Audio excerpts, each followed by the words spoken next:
I loved week 13. I know some crap football here on Sunday, but what did we get? Adonai Mitchell as the only wide receiver to hit 100 receiving yards.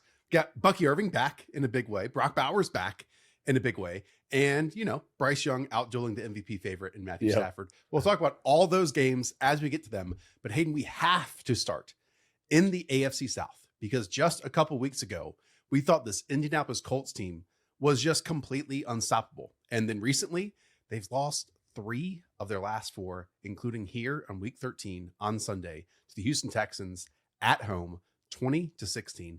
How did it all happen? This was just a game summarized by the trenches. The Colts, we have not said this a lot this season. They just got their ass kicked up front, and the Texans' offensive line has gotten better recently, and I thought that they were actually protecting C.J. Stroud for a lot of the game. So early on in the game, the Colts got an immediate scare right away. Sauce Gardner looks back at his leg. You think it's an Achilles tear or something like that. It turns out just to be a calf strain, but they play a lot of man coverage because they have Sauce Gardner. When you remove him from the equation, when their pass rush isn't getting home, their defense was like not as potent. Now, they did a good enough job to win this game. The real story was just the Colts offense was kind of stuck, especially the ground game. Jonathan Taylor didn't do a whole lot here. I thought Daniel Jones actually was like playing pretty good ball. He had a couple awesome throws. Josh Downs made an insane catch by the sideline. But some of the consistency down to down wasn't good. They made a couple big explosives, but late in the game, they have Josh Downs for a potential first down and a gotta have it situation. He kind of just falls over, loses some footing, and the ball goes incomplete. And there were just a couple little errors throughout the entire game here. But really, for the Texans side, their trenches were just awesome. Like this is just another one of these games where Willie Anderson looks like a total menace. At one point, he just like bull rushed the center just straight back.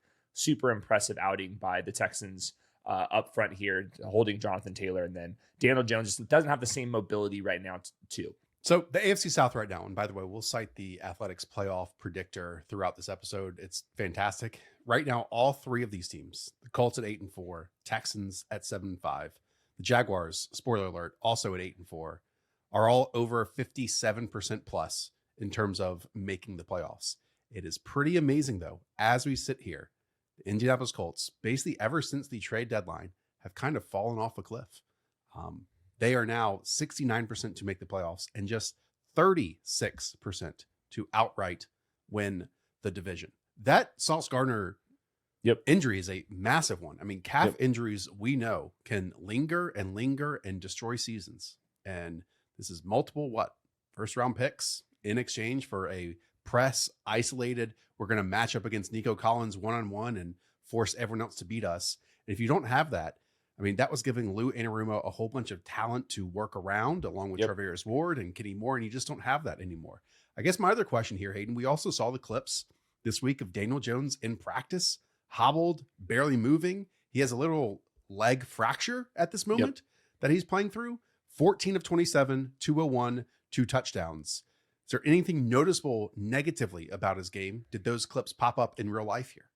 There's definitely some times when the pocket's collapsing where he's like kind of like bouncing on one leg to like prevent like just putting more weight on that leg. He's not going to be scrambling very much at all. I don't remember him taking off at any point in this game. He was still able to make all the throws though. Like there was a couple really highlight level throws here. I thought Daniel Jones actually played like fairly good in this one considering the environment. Okay.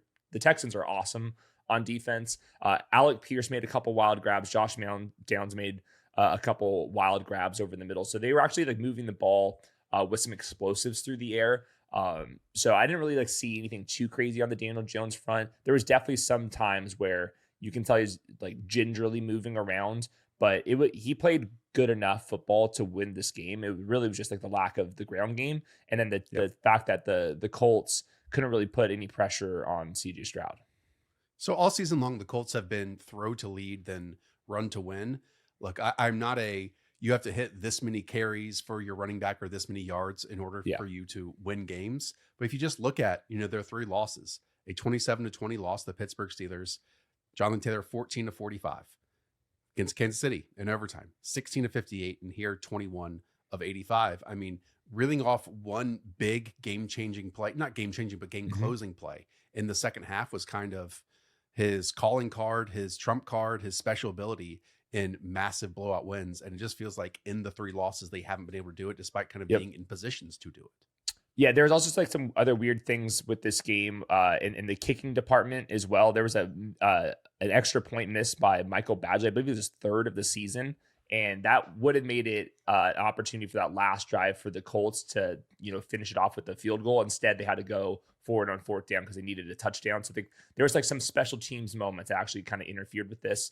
There was some conspiracies that one of the Texans' own extra points was missed that they called that went through the uprights. I think it did go through the uprights. But there's like some weird players. There's like a defensive pass interference late in the game that was pretty ticky-tack, I thought. So there's one of these games where I think Colts fans would be like justified in being like, man, like we let this one completely fall out. Like it was a very even game. And just a couple of the bounces went the other direction for Houston. And then the other big player here was just Nico Collins was amazing. So Nico Collins gets an end around touchdown, which is a very cool play designed by Nick Haley, but also just relentless chain mover. There was like 4 or 5 huge first downs. He had a 29-yarder. There was one-on-one moments out there. And there was he nearly scored a touchdown. He barely stepped out of bounds. Otherwise, he would have had a receiving touchdown on top of this. Like, to me, he was like the best player on the field. Like Will Anderson had moments, and then Nico Collins, I thought, had a really big game and was really like the difference. We saw CJ Stroud miss numerous games here. It looks like only 1 or 2 negative plays. He did take 2 sacks and have an interception on top of it. Did finish 22 of 35, 276. How did he look in his return? Because we know Davis Mills in his absence also went 3-0. Yeah, I thought CJ Stroud played decent football here. You'll notice on the rewatch, there's like actual like the pocket is like actually intact.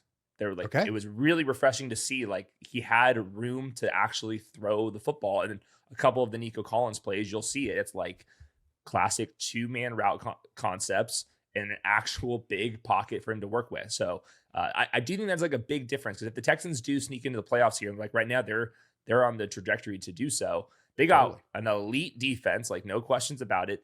The AFC is just terrible. Like the top teams keep losing. And then like how good are the Patriots and the Broncos and stuff? Pretty 2 unproven teams. I know that the Texans have an awesome defense. And if CJ Stroud and the offensive line kind of figure it out a little bit here down the stretch, like that would not be like one of my favorite draws if I was like the Patriots and all of a sudden like here comes the Texans in wild card weekend. Like that would not be what you want. I mean, 2025 in some ways can be linked to running games and can also be linked to defenses. And I would say the Houston Texans have one of those defenses like we saw against the Buffalo Bills last week. They can outright win you the game based on sacks and turnovers and just shutting down the opposition where you only need to score about 20 points to win. I would argue that the Texans have the easier schedule the rest of the way despite facing the Kansas City Chiefs on Sunday Night Football next, because they go Chiefs, Cardinals, Raiders, Chargers, and Colts to close it out in week 18. I mean, this AFC South race is basically going to be defined by the Colts' rest of season schedule. Jacksonville at Seattle versus San Francisco versus Jacksonville again. So twice over the next 4 games. And then they close it out, like we said, on the road in Houston. That is an uphill climb here for the Colts, who were high flying through about 10 weeks. And now it's taken back a couple steps. Has Nick Haley just improved, Hayden? Like probably. Can we say that? I would say so. Like this was like a very functioning game plan here. You got the splash play with Nico Collins in the red area, the end around there. The ground game has been like largely effective versus last year with Woody Marks. Woody Marks left momentarily with a foot injury. He did return. Haven't seen anything afterwards if he was in a boot or not, but he was able to play through it. And then also, every week we say this, Alec Pierce, welcome to the $20 million per year club. Like no doubt about it. He made a couple sensational grabs in this one. We pretty much say that every single week now. Yeah. And he's not leaving, if the Colts must do the franchise tag, they will do the franchise tag to keep him, because he's kind of gotten to that level as a part of this group. I mean, when the Texans started playing all the kids, their offense improved. Pretty cool to see. That AFC South race is going to be amazing to watch the rest of the way. When we get Brentley on a bit later, I believe we'll be talking about the Jacksonville Jaguars. All right, Let's flip it over to the San Francisco 49ers, who just played on Monday Night Football, since I know many of you want to hear about Shedeur Sanders and how he looked in the elements.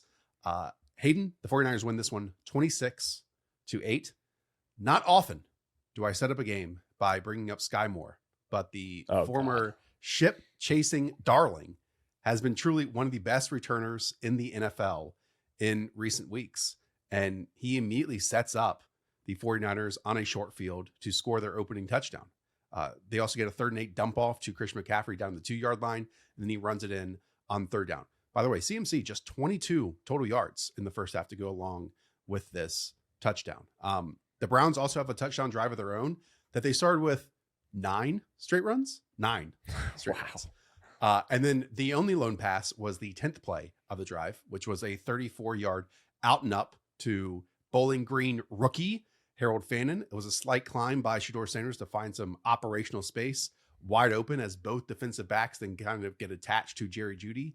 And then it's a nice throw there for the score. Even out of the half, the Browns did have a chance to take a lead, but 2 separate times in this game, they were stopped on 4th and 1. The first one, Quinshon Judkins stuffed. Later, they try a sneak push with the aforementioned Harold Fannin. He actually never gets 2 hands on the snap, or he does. He just never controls it. And then that gifted the ball to the 49ers on the plus 35-yard line for them.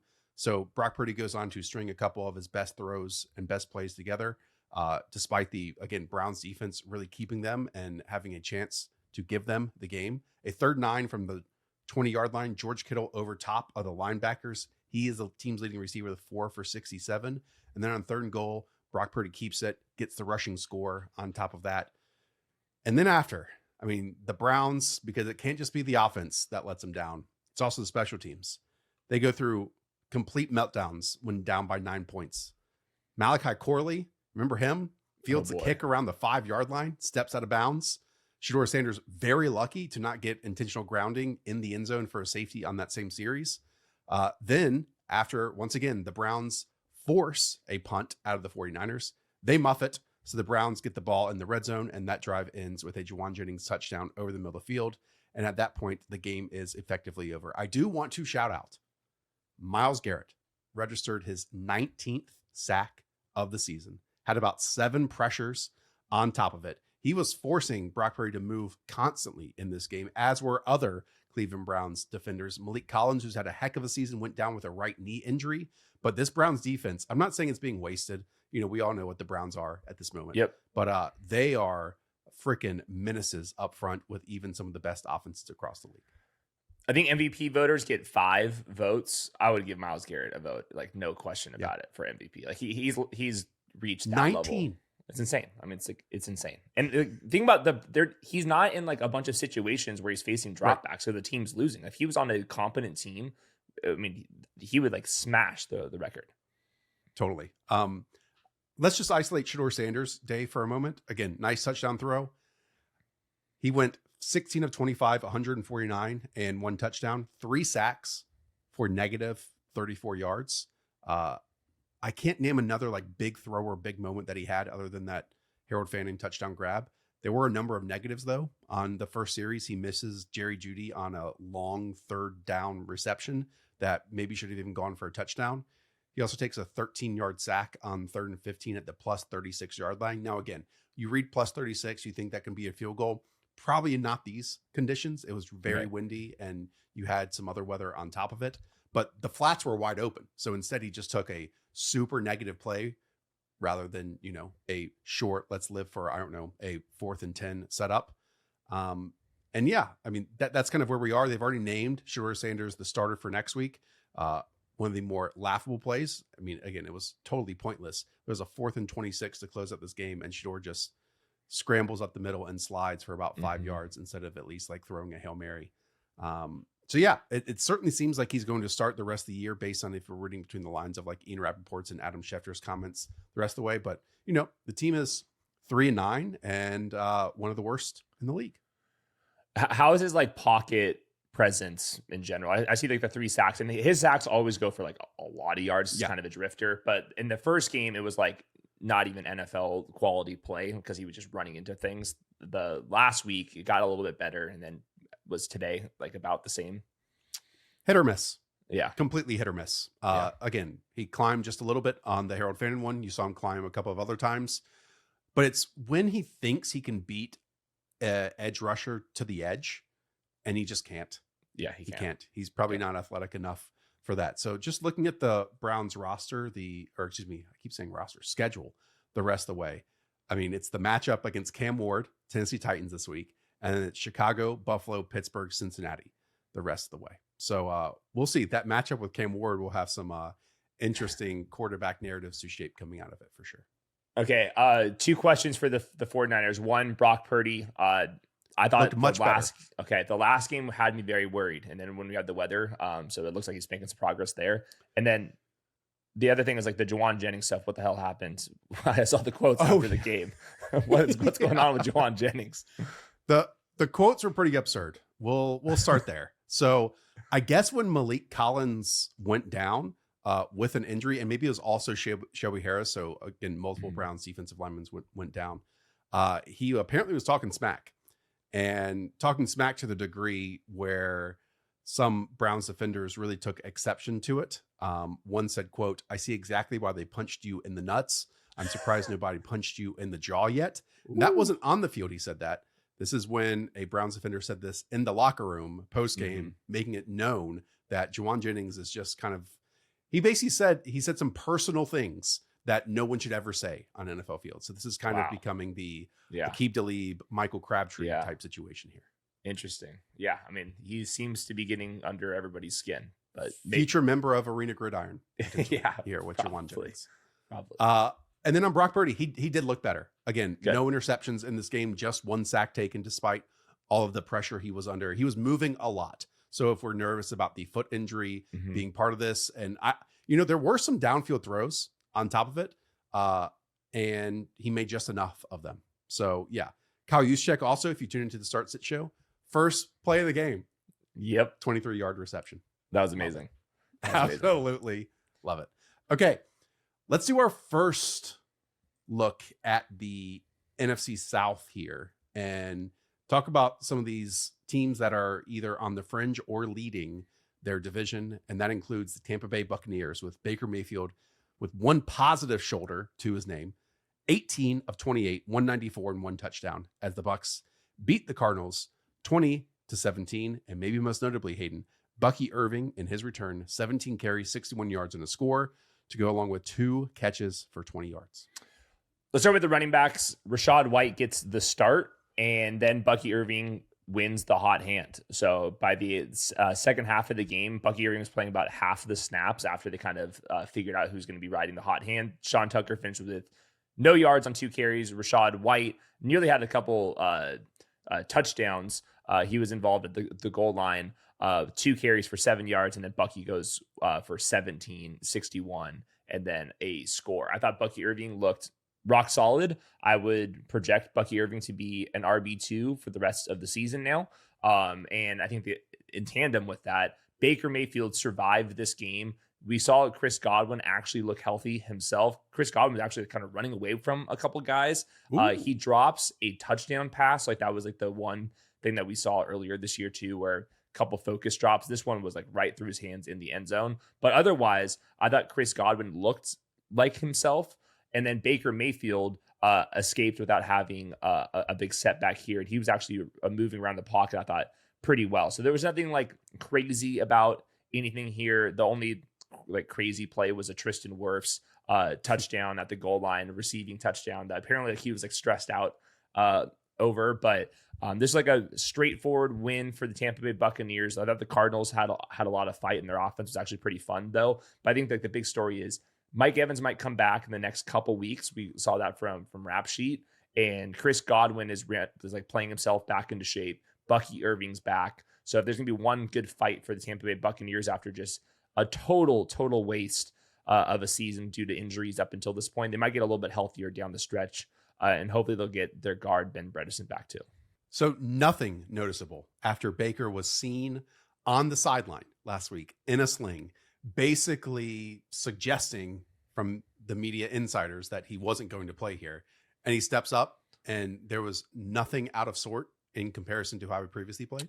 No, I didn't think he played all that well. Like he definitely missed some throws, but like just based off the injury, I didn't see anything. So he put the ball into harm's way a couple times here, and like you don't see that in the box score. But I thought he was fine. There should be like no worries to me moving forward. The AC joint for quarterbacks, if it's not to their throwing shoulder, it's really not that big of a deal. Okay. Chris Godwin's been an interesting case because when he came back earlier this season, he was also getting open, but then he just didn't have strong hands along the sideline and it led to a couple drops. It's good to hear that he's getting open, but I would just love for some of those targets to be completions on top of it too. Agree. And love seeing Bucky back. I can't wait to go back and watch his runs tomorrow because that has always been one of my favorite pastimes on Mondays. Last note for Bucks, Emeka Egbuka had a pretty big drop on a 3rd and 10 or 3rd and 8 situation. So it's just been a more lackluster into the couple month here. You know, he basically had the inverse. Though. Yeah, he basically had the inverse of normal rookie seasons because over the last 3, it's been 40 receiving yards, 32 receiving yards, and 42 receiving yards. I mean, it was the 3 touchdowns the opening 2 weeks, then the streak of 85, 101, and 163 yards too. So he did his service to all of us. He got us here. On the Bucks, just speaking of them, their biggest games are in week 16 and week 18. Both of those are against the Carolina Panthers. Their whole formula comes down to winning the NFC South. If they win just one of those, they are winning the NFC South and making the playoffs about 94% chance. So week 16 and week 18, that comes down to the Bucks season. Let's talk about Jacoby Brissett, this Cardinals offense, because I look at the box score and it's like rinse and repeat. Trey McBride, 8 for 82 and 1 when Jacoby's the starting quarterback. Yeah, I mean, Trey McBride's an elite wide receiver 1 right now. Like, and we can play him at tight end. So another fantastic game. He's just like always open. He did have one crucial miss block as a run blocker, which ended one of the Cardinals' drives. The Cardinals, though, they played really well. There were just some crucial mistakes. Bam Knight just like drops the ball in the middle of one of his runs. Jacoby Brissett, inaccurate throw leads to a tip, leads to an interception, and then like a missed field goal and stuff. There was like the biggest plays in this game, if you look at the EPA, like swings, were all Cardinals mistakes, which is it just seems like we say that all the time. But I thought Jacoby Brissett down to down was very good, moved the ball, huge success rate in this one once again. Bam Knight clearly ran ahead of Michael Carter. The big story here for fantasy was Marvin Harrison goes in there, immediately gets 3 receptions on the very first drive, which is cool. Then at like a near halftime, comes up with a heel injury, and he put like a gel insert into his cleat, tries to go through it. He makes a couple catches afterwards. He was clearly like grinding it out though. So I don't know if that's going to linger, what the hell the actual injury is. They called it a heel injury. You can see when he was just like waiting for the play call in the huddle, he was like standing on his toe. So like he's clearly fighting through something.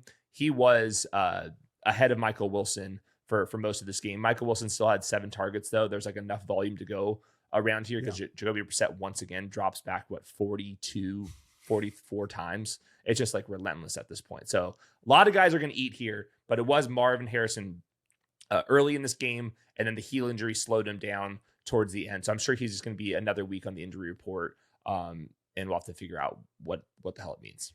And just like basically every other game they've played in lately, they had a chance to win it or even tie it at the end, about a minute left, and they just go kind of 4 and out, and it's not there. I mean, they've been 0-7, I believe, on their last 1-score games. 0-7. I mean, 3-point loss to Tampa, 3-point loss to Jacksonville. Then you get, blown out by San Francisco and Seattle. Then a 4-point loss to Green Bay, 4-point loss to Indianapolis, 1-point loss to the Titans, 3-point loss to the Seattle, and then 1-point loss again to the 49ers. That is rough stuff. That can kind of feel like, probably if you're in that building or on the coaching staff, as a flip of a coin. But I think in many of those situations, it can come to, game management situations, specific play calls as well. And to me, it's probably why there's going to be a new coaching staff for this team in 2026. Yeah, I saw Benjamin Albright. He was saying that he thinks that Gannon is going to be safe. and that we'll see about everybody else, and like including like Drew Petzing, but he doesn't do anything. Jonathan Gannon doesn't do anything. He's not the offensive play caller, and he's not the defensive play caller. He's a pew pew pew guy. Yeah, I don't know. This is what they're doing. I have no idea. I believe they were eliminated from the playoffs today. It's in November, and this is the third year of the regime. So typically that is the formula for everyone to clean house. But I do remember like when they were inheriting this roster 3 years ago, I mean, they had like nobody. It was a really, really tough spot to be in. But we've only seen so much growth from Arizona in the last 3 years. We'll talk about in stats versus film this week. And you mentioned, Marv getting a whole bunch of targets at the top of this game. Are you still, in your mind, able to start Michael Wilson as like a top 30 wide receiver? 30 might be stretching it, but there is a point when we get to like the Trey Tuckers and stuff, like wide receiver 40 and stuff. I would for sure keep him in that tier for a little bit until proven otherwise. I think top 30 is pretty tough though. Yeah. It's just, again, one of those players that it feels like there's a pocket of the season and you really ride them when that's the case. And then we have to kind of readjust when, situations change after that. Speaking of situations changing, let's go to the Buffalo Bills demolishing the Pittsburgh Steelers 26-7. And it wasn't this case at halftime as the Steelers led 7-3. I mean, big first half moments in terms of 2 turnovers for the Bills. The opening 3rd and 8, Josh Allen targets Brandon Cooks. That's a completion. Wow. The next 3rd and 10, Josh Allen is intercepted, targeting Gabe Davis. I mean, if that doesn't define kind of where this Bills offense is in week 13, where both these guys were pulled off the street just a month ago or less, then nothing does.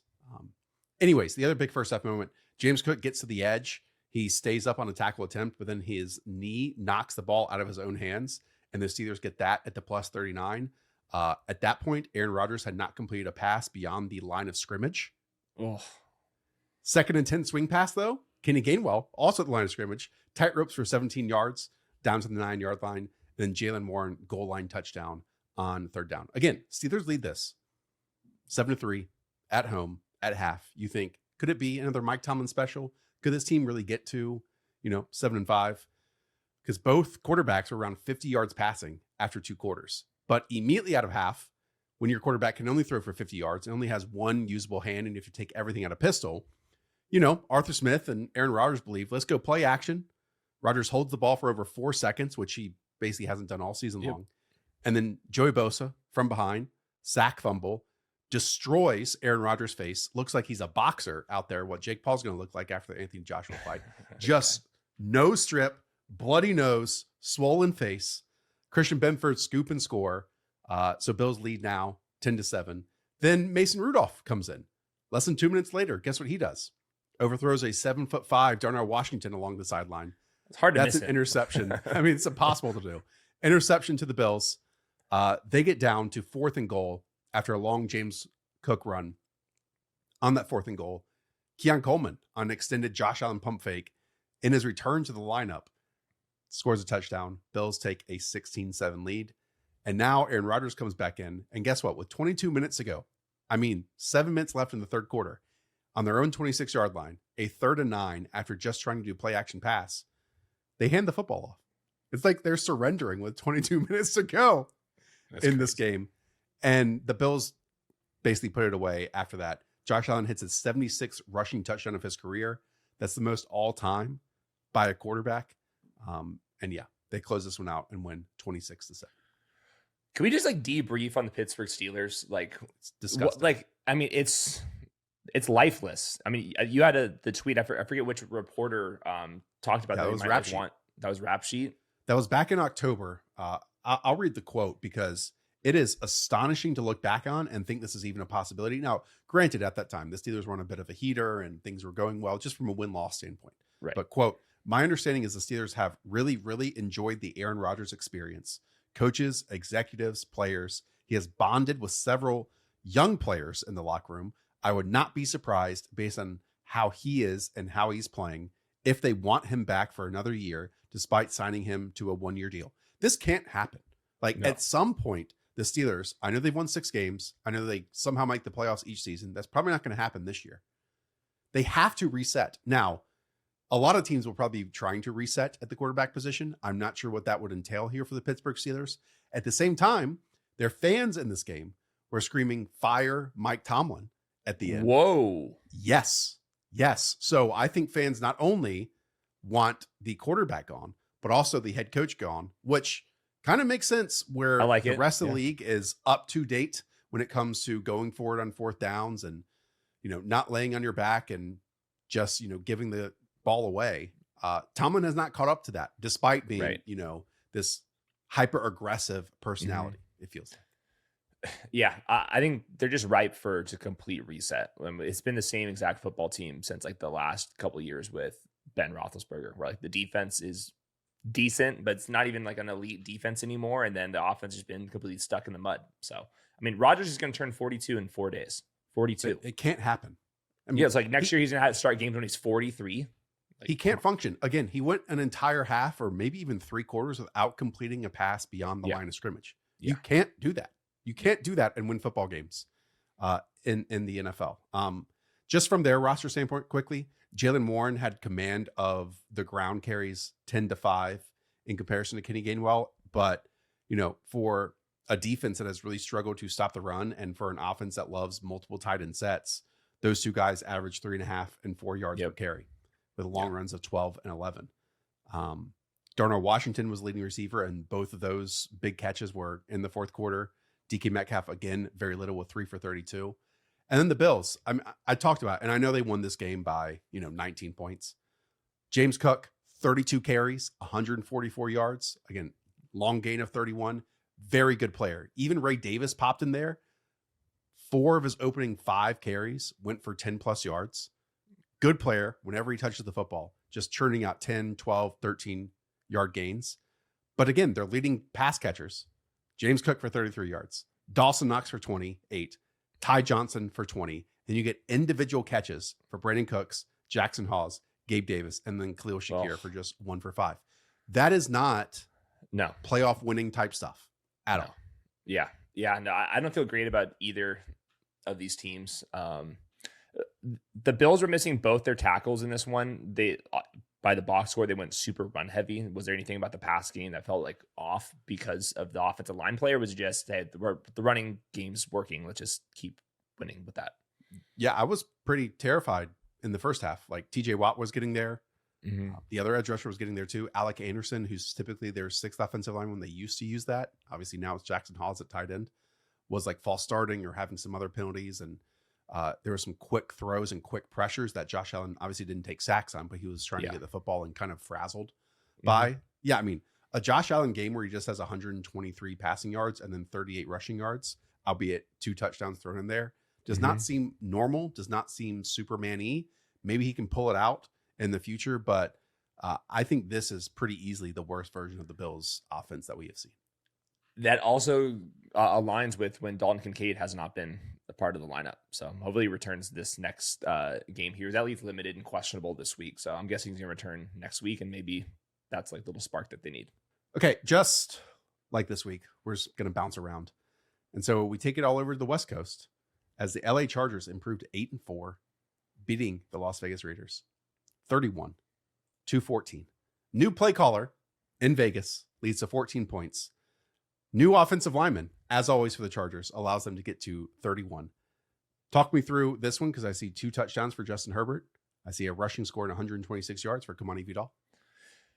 Yeah, for the Raiders side, it doesn't matter who's calling the plays. If you can't pass protect, it doesn't matter. And you can't run block, it doesn't matter. The offensive line was a train wreck. Khalil Mack had a really big game here. There was plenty of sacks where Geno Smith was like trying to get to the backside, like progression, and by the time he gets there, he's just getting brought down. So like Brock Bowers made 2 absolutely ridiculous catches. The one was in the end zone for like a one-handed grab. I'm sure you guys have all seen that. He's a sensational player. But then with like Genty, like there's just like not much room for him to like do anything. So you walk away from that game. He pretty much did not come off the field for a single snap, but you don't feel his presence because the Raiders are so inept over there. So 2 cool Brock Bowers plays. But for the rest of this stuff with the Raiders, like completely irrelevant team, like completely irrelevant.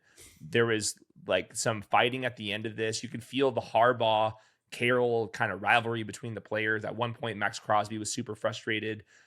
Justin Herbert was all fired up. So the Raiders are what they are. Brock Bowers is awesome. Genty can be awesome. He has 8 targets in this one. You felt them that they're trying to like get him screens. Like this, I think the second play of the game was a screen to Genty. They just don't work because like everyone knows, like, all right, here comes the stupid screen to Genty. You know, it's like, here's the changeup. All right, cool. So didn't get a lot from the Raiders side. The Chargers side was interesting because Herbert early on this game gets his hand hit on a helmet, non-throwing hand, puts a big brace and like cast on it. I think he probably like dislocated or broke some fingers or something like that. So he had to go into shotgun the rest of the game, was not under center. He was like trying not to land on it when he would get hit in the pocket. So like always, Justin Herbert by the end of the season is always playing through something. I mean, always playing through something. We did get some awesome plays for Kamani Vidal, and this one, 25 carries, 126 yards, and a score rushing. He had a 59-yarder, a toss play where he had to actually make somebody miss at the first level, kind of gives him a little dead leg for the safety crashing, gets around him, and then wins a foot race into the end zone. That's probably the best Kamani Vidal play that I could remember him making in his NFL career. That was awesome. Jarrett Patterson, because this game was a blowout, he gets a touchdown late in this one. We still get our Ladd McConkey touchdown in the corner of the end zone there. Quentin Johnson was the first one to score a touchdown, all in the red area. So nothing too explosive through the air for the Chargers. The leading receiver was Ladd McConkey, only at 39 yards. There's only one play that went for more than 20 yards, but the ground game was consistent. The Raiders defense is not very good, and this game never felt close at all. It was 7-7 at halftime, but even then you felt that the Chargers were going to start pulling away, and of course they did. I really have nothing to say about the Raiders that we haven't already said, so let's just focus here on the Chargers. We record this Sunday night recap show during Sunday Night Football, which is about to kick off. So based on that outcome, the Broncos will either be 9-3 or 10-2. Again, the Chargers right now are 8-4. They are 64% to make the playoffs, according to The Athletic, with an 18% chance of winning the division. Again, it's been incredibly rocky for them, but this is a team that I want to see in the playoffs, just for the sole fact that they have a lot of offensive firepower. I mean, you just go from top to bottom in their receiving box score, and up at the top, you know, it's Ladd McConkey and Trey Harris. We've seen Ladd McConkey have over 100 yards this season and be excellent in being the team's leading receiver. Then you go in the middle, Keenan Allen and Rondé Gadsden, two totally different players, one maybe on his last legs, one on his first legs entering the NFL. And both of those players have taken over passing so far this season. And at the bottom, it's Quentin Johnson, who also opened the season on absolute heater. So on any given week, 1 or 2 or 3 or 4 of these guys can get hot. It would certainly happen more often if the offensive line was healthy. But for that fact alone, in a league that kind of struggles a lot with offensive production, it feels like this season in terms of passing standpoint, the Chargers are one of the more enjoyable watches from that regard. Yep, and Justin Herbert, when he's throwing the ball downfield, it's as pretty as it gets. So I do want to see them around. Getting Khalil Mack actually healthy is going to help, like really helped the last couple weeks for the Chargers. But yeah, the offensive line, it's going to matter more against better teams. But it was a fascinating game here with Omari and Hampton returning next week. So we'll see about Vidal versus Hampton, because Vidal's been playing, I think, pretty well here. But this was a way more run heavy approach from the Chargers. They're typically top 5 in neutral pass rate. But we only have like 23 dropbacks for Herbert and 43 carries as a team. So it was a different game plan for the Chargers, and it was working. Someone in the comments is going to shout this out, so I just want to mention it. It has been an on-off production standpoint for Kamani Vidal. Like Minnesota, 23, 117 and 1. Then against Tennessee, 12 for 30. Then against Pittsburgh, 25, 95 and 1. Then against Jacksonville, 5 for 13. And here we go back to 25, 126 and 1. So I know it doesn't pop in the formulas that, oh, this is next week's going to be an off one, and especially if Omari and Hampton. But I just want to shout that out because I know some people in fantasy football land want to bring that up. Trends. Yeah, I would be shocked if Omari and Hampton comes back and gets 85% of the work once again, like he was doing prior to the injury. Yeah, I think it'll be like what we saw with Bucky Irving, where you don't get the exact role, but you can prove that you deserve even more touches. By the way, Tony Jefferson's interception in this one, I cannot wait to Tony Jefferson. Yes. The ball was thrown like out of bounds, and the corner's making a play on the ball, and Tony Jefferson from like midfield comes in and just like gets his knees in. I don't even know where he even like teleported from. Watch where he starts and where he finishes on this interception on a tipped pass. Okay. It was a fantastic play. Feels like we're in year 11 of Tony Jefferson talk here. We probably are on the show. All right, my best game was also the most pointless one, but we'll close out this segment before we get to Brentley on the Miami Dolphins at home being the New Orleans Saints 21-17. Darren Waller in his return in the opening quarter, 2 catches for 47 and then does nothing after that, but that's pretty cool. Devon Achane in the first quarter, 30-yard toss to the outside, basically went untouched because it was a horrible fill job by Alontae Taylor on the outside. I actually think that Devon Achane might be the most underrated, like pure runner in the NFL. Yeah. People view him as just a speed guy, just a speed merchant. He has real toughness to his game. He attacks the edges of defenders, gets them reaching out with arm tackles, and he bounces out a lot. He's just as effective as an inside runner, I think, as an outside runner. And that was on full display here as he goes 22 for 134 and 1. And on top of that, the Dolphins add 2 field goals. Meanwhile, Tyler Shuck had an extremely rough first half. Anthony Weaver had him in hell. Strip sack by Minkah Fitzpatrick. Apparently that was also Minkah Fitzpatrick's first sack of his career. What? Kind of crazy to think about. I mean, he said in the locker room, it's because he always played way far away from the line of scrimmage. And now they're finally blitzing him a little bit more. But yeah, first that's so wild. Sack. Wild. Tyler Shuck also had an interception in a 2-minute drill to end the first half. It was Chris Olave in the slot on an out route. Rasul Douglas just allows the vertical route along the sideline that was supposed to take him out of the play just to go. And he sits and reads Shuck's eyes and then catches that one and nearly takes it back to the house. So that brings us to Dolphins 16-0 at halftime. To his credit, Tyler Shuck does play better in the second half. He makes some nice sideline throws and then closes it with a 17-yard catch to Chris Olave on like a drag. And then what I've noticed with Tyler Shuck is he loves to climb the pocket and escape right. Jalen Hurts loves to do the exact same thing, but like that's his comfort zone if he is moved off his spot. And he and Olave were on a string there, and Olave just cuts his drag route up and then finds that for a score. Then Dolphins punt after Tua misses his tight end, and then Shuck starts working the middle of the field to Devon Vele. But this game really comes down to about 9 minutes ago. Dolphins up 19-8. Tyler Shuck leads a field goal drive, 19-11, 1-score game. Again, Dolphins have a chance to close this one out. Typically they do against worse opponents, especially ones with 2 wins. But on the plus 43-yard line, Ollie Gordon, despite what everything I just said about Devon Achane, is stuffed on 4th and 1. So 3 minutes left. Saints go 7 plays, 55 yards, which ends on one of the throws of the day, maybe the throw of the day. Tyler Shuck looks like he's throwing it out of the end zone, but it's a 15-yard, beautifully lofted pass to Devon Vele. I mean, it looks like a throwaway. In reality, Vele is the only one that can get anywhere near it. He gets 2 toes in bounds and he scores. So here we are, 19-17. Saints need to get the 2-point conversion to tie the game. Instead, Tyler Shuck throws a pick 2. Minkah Fitzpatrick, that name pops up again, takes it from his end zone to the opposite end zone. So that brings us back to the Dolphins leading by 4, 21-17. It does not end there because the Saints actually, in one of the most narrow calls you will ever see, recover the onside kick. Still 1 minute, 17 seconds to go.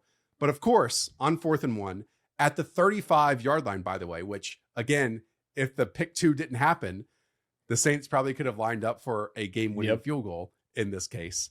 Tyler Shuck, despite having Taysom Hill on the roster, is stuffed on a quarterback sneak on 4th and 1. And that is how this game ends. Damn, for such a game that's irrelevant, it was fun. Wonkiness. It was the best game of the day I watched. Wow. I mean, sell me on the Devon Vele stuff. Like this was like their big guy, the big trade acquisition from a couple months ago. What this is like his first big game on the Saints. Like, is there anything we can learn from it? Yeah, I mean, I think the Saints just really love a 26-year-old rookie quarterback and a 27-year-old second-year wide receiver. Maybe that's how it's like. Did you ever go to college, Hayden, and you had some students that were maybe in their 40s and 50s getting their second degree a little bit later on? That's probably how Shuck and Vele feel that, hey, we're on our rookie contracts, but we're the elder statesmen in the room, and we just have a mind meld in that direction. Yeah, I mean, 8 for 93 and 1, and then Chris Olave 4 for 47. I know people are going to wonder about Devin Neal here. Again, extreme negative game script. You're down 16-0. He does get a ton of carries in terms of 14 in comparison to the next closest running back.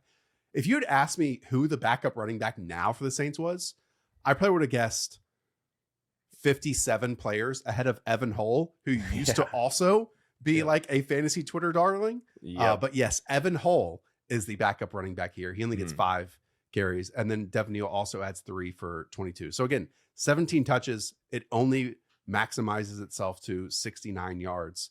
But Devin Neal did not look out of place in any way as a starting running back here for the Saints.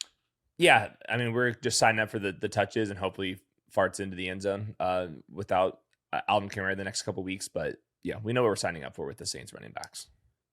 Tua was quite bad in this game. 12 of 23, 157, 1 interception, 4 sacks taken. It's amazing to me how unathletic he looks when he moves laterally. Yeah. And then when Tyler Shuck had one of his turnovers, the immediate next play, Tua throws an absolute duck to Jalen Waddle at the goal line that literally floats in the air like it spreads wings. Yeah. And gives it right back for zero reason. No reason to do that. So, look, I am not of this opinion that, you know, the Dolphins are just playing out the year and doing absolutely nothing. I still want to invest in this team moving forward, but this was a really, really bad Tua performance in a situation, like I said, that typically he should be doing better in. I will say Dolphins are 4-1 their last 5 games, which is pretty wild. They get the Jets next, then the Steelers and the Bengals. So I see them sometimes. We're getting pretty lenient with the in the hunt graphics. You know, like I saw like the Bengals on there at one point. The Dolphins are always kind of in that mix. They're not going to actually make the playoffs, but they're at least on that graphic. Okay, we can ask this question every week, so we'll just close out this segment with it. We know, at least we think, you and I believe that Mike McDaniel is the coach of this team next year. Yes? Yes. Is Tua Tagovailoa the starting quarterback on this team next year? That's the hard part. Tua's contract makes him pretty likely that he's going to be on the Dolphins. I don't think you can do Tua and Mike McDaniel again. That you can't. I don't know how you would sell that. So I think there will be competition in there, whether that's, you know, is that like a Lenoris Sellers or something like that, more the project-y rookies coming in, and then you kind of pair them with Tua, or do you say, all right, we're the Kyler Murray team? I don't know. The Tua contract's very big, and it's hard to get away from. But I don't think you can do Mike McDaniel and Tua again. That seems a bit much. Yeah. There are a lot of teams that want to change their quarterback situation right now. Yes. We saw a lot of bad quarterback play this weekend. So the Dolphins are winning way too many games to be in that conversation at the top. And then even some of the veterans that might have outplayed some situations like Mac Jones or Jacoby Brissett are also under contract next year. So it's not as simple as, well, we'll just sign one of those guys for a 1-year deal and figure it out. Yep. So some teams are going to be left without a chair. And I kind of wonder if the Dolphins somehow, some way, once again, are back with the Tua Mike McDaniel combo next year because they're kind of forced into it. Yeah, I mean, they at least got to get a competent backup in there where you can bench Tua like for good. You know, like trade for Spencer even their Rattler. Backups this year, like I know Chris Greer is no longer calling the shots. Right. Their backups this year was were no good. Zach Wilson and then Quinn Ewers, and then they flip-flop them like every single week as the backup quarterback. Yeah. It's not a good situation. But it's a good point. Like, it's hard to like find an upgrade at quarterback. Like every fan base, they try. It's, you have to commit to one on a rookie contract because like the veteran quarterback is like Mariota, Wentz, like those are like the veteran quarterbacks. Kirk Cousins, but like you can't do Kirk Cousins. Like it's no. Yeah, I mean the list out there feels like it shrinks every single week. with this too. Yes. The shock of the day, the Rams off of 6 straight victories, me anointing them many, many weeks ago as the best team in the NFL. Well, you don't just walk into Bank of America Stadium and beat the roller coaster Carolina Panthers as those 11-point underdog Panthers overcome the Rams 31-28. Brentley Weissman, man, oh man, plenty to talk about here. Give it to me. How'd this happen? I mean, guys, it was a full team win. Just a really, really impressive Panther win. I thought the defense was outstanding today. 2 interceptions of Matt Stafford, and they really took advantage of those picks. Bryce Young, I mean, we just don't know what we're going to get, right? I mean, last week against the 49ers, he wasn't very good. This week, he was freaking amazing. I thought he threw the ball really well down the field on 2 separate fourth down guys. On gotta have it downs in crucial parts of the games. Just attacks the defense down the field. One of the best throws of the season down the field to Jalen Coker on one of those touchdowns. Then a really impressive just deep ball to Ted McMillan. I thought Bryce was outstanding today. I love Canales putting the ball in his hands to win the game and essentially ice a game on a 3rd and 4th, throw to the middle of the field, converted. Bryce, man, you just never know what you're going to get. Then to this week, we got the really good Bryce, and hopefully it can continue. But overall, I just thought the Panthers ran the ball well. Bryce was outstanding. And defensively, they just made life hard for Matt Stafford. Let's dive into the details on those 2 touchdown throws. Because like you said, it was 4th down, gotta have it situations. The first one, he basically sees an alert, I felt, to Jalen Coker in one-on-one situation. Yeah. Versus Emmanuel Forbes, who has been one of the better cornerbacks in the league, just making tons of plays. And Coker creates a sliver of separation. And Bryce just over top of Forbes, who has plenty of length to him. Perfect bucket catch. And then Coker takes it the rest of the way. And I thought the second one was even better. I mean, again, gotta have it scenario when you're down in the 4th quarter. By the way, this is the elements. It's raining. It's like 35 degrees outside. It's supposed to be some type of mesh sail concept. Anyways, what we get is Bryce going to his basically 3rd read to Ted McMillan because the free safety takes Xavier Legette on the opposite side, and Bryce layers it over the top. Perfect dime down the field. And for T-Mac's only catch of the day, going for 43 yards. I mean, it's crazy. Bryce Young has 13 career wins. 11 of them have included 4th quarter or overtime game-winning drives. And this one is no different. And then, Brentley, talk about the running game too, because we saw a massive change there as well. Yeah, I mean, I think they had 164 total yards on the ground, and really it was the Chuba Hubbard show. I mean, Chuba was just outstanding today. Rico Dowdle started the game, and then quickly on the Panthers' first drive, they started mixing in Chuba Hubbard.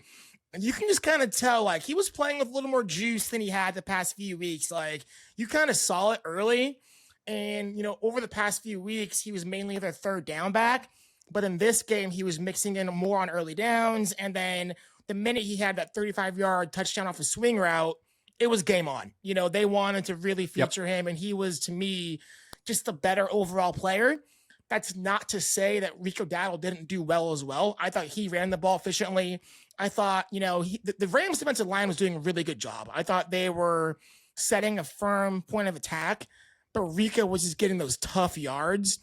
But, in terms of the split, you saw Hubbard have the majority of the snaps and more touches than Rico. And I thought he was more explosive and more efficient on those touches. Josh, what am I supposed to do with rankings between these 2 guys? It's just going to be total hot hand now? Yeah, so let's talk about that, because I saw a tweet, and this is from Chris Dell, and I'm only calling this one out because one has 5,200 likes to it, but also because I'm sure a lot of fantasy players have this conundrum. Quote, so Rico Dowdle has officially lost his starting running back job to Chuba Hubbard for no legitimate reason at all. Okay, cool. Brentley, you nailed it. There was legitimate reason, and it was because on the Panthers' first series of the game, Chuba Hubbard takes a 35-yard swing pass to the house, and he shows explosiveness. He splits, defenders and ruins their angles as you go along. When he tried to return earlier this season, and he has since said this, he came back too soon off his calf injury, and now he is fully healthy versus what he was. And it was a total hot hand approach. Now, once again, elements were involved, but the Panthers at their core want to run the football a lot. I mean, Chuba got 19 touches. Rico still got 20 touches on top of it. He just didn't get the touchdown here. And he still made people miss in the receiving game. I highly doubt both players are going to get 15 touches the rest of the way. But Hayden, it is, just to answer your question, going to be more, I think, of a hot hand approach like Chuba was earlier. And he actually, was making people miss. He was pulling piles. He was creating yards on his own. And that to me was something he hadn't done in the opening 11, 12 weeks of the season, basically. Yeah. I think both are good players. Chuba's really quick when he's like out, like full health, and he was pulling away from everybody in this one. So yeah, I think I'll probably have them both in like the flex conversation, depending on their matchups. But it's so hard to get a good read on this team. Like the Bryce Young stuff, it's so up and down. It's like, it's hard to even like formulate an opinion on anything about the Panthers because you have no idea where it's going to end up that week. Yeah. Then real quick to Josh's point, I was going to say, Chuba was getting those short yardage. Like he was converting the short yardage downs. And that was really Rico Daddle's specialty over the past few weeks, really the past month.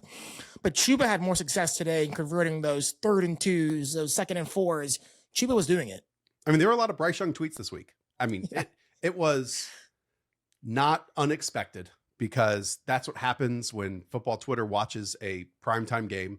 They have small brains when that happens. What we got here is Bryce Young having a heck of a day and totally outplaying Matthew Stafford. And they were allowing it in a pure drop back setting. And he can be a pure drop back passer. This is the 10th different starting offensive line that the Panthers have had this season. And they're still overcoming it and have 7 wins. And as we talked about with Tampa Bay, Hayden, it all comes down to those 2 games. If the Panthers make the playoffs, if they don't, and they get their bye week, they still haven't had the bye week. It is this week coming up for them. So, I mean, that is a heck of a victory. And Brentley, part of it was the defensive plays. I mean, Matthew Stafford's 2 interceptions. The first one bounced off of Derek Brown's helmet in the red zone, skies in the air. Nick Scott picks it off. The second one was just a flat out Dante Jackson by Matthew Stafford. It was too far on the inside. Mike Jackson picks it off, returns it for 6. And then to close this out, as they were driving to potentially take the lead, it's a 3rd and 5. Then there's a delay of game, which is also on the quarterback. That turns into a 3rd and 10.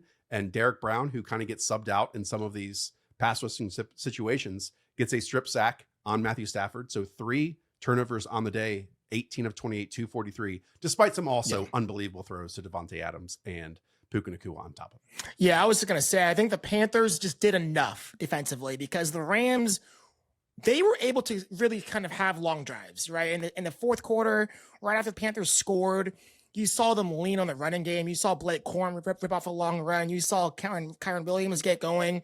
I thought the Rams offensively were kind of having their way with the Panthers, but then the Panthers just made those clutch, crucial turnovers to end those drives, because I do think Stafford, Devontae was going off. Puka, my God, that catch was just ridiculous. On the sideline. That's just a joke. But the Rams were moving the ball efficiently. I thought they had a good game plan against this defense, but those 3 turnovers are really the difference of the game. Yeah, the Devontae Adams stuff in the red zone, it's the most automatic. He has as many touchdowns as Puka Nacua has as an LA Ram. It's a joke. It's insane. It's insane. The first in one, their Rams careers, they have the same amount of receiving touchdowns. It's just absurd. Crazy. Yeah, it's wild. Yeah, it's wild. Also, again, Panthers without J.C. Horn and Trevon Moehrig in this game and still come out with a victory. Nuts. I still believe, Brentley, that the Rams are the best team in the NFL. Absolutely. Again, if it wasn't for those 3 turnovers, and I don't want to take anything away from the Panthers, they earned this win. Their defense was fantastic. The Rams, I thought, were really moving the ball kind of at will, and they have so many ways they can beat you. The 2 receivers are 2 of the best receivers in the league. Their 13 personnel is just outstanding. And they can't even get Terrence Ferguson, Duck, Levin involved in the offense. Like Stafford and T. Ferg have an insane just lack of chemistry. Mm-hmm. And so hopefully that can get going eventually. But they have so many weapons on offense and so many ways to defeat a defense. I just don't know how opposing defenses are really going to be able to combat this offense. It's just too multiple, too high end. I think they're still the best team in the league. Even in this one here, there's a metric called like series conversion rate, like how often are you picking up a first down? Theirs today, the Rams, was in the 96 percentiles. Like you said, it was just the turnovers at the very end of drives, but this team they were cooking. I mean, Blake Corum looked fantastic. Kyron Williams left for a little bit, but instantly returned. on top of it. I wanted to ask that question again. Still believe the Rams are the best, but it just points to what this season is. Yeah. Where everyone in the league is beatable. You know, we don't have one of these teams that goes 12, 13, 14 and 0 or this deep that just looks like the juggernaut across the NFL.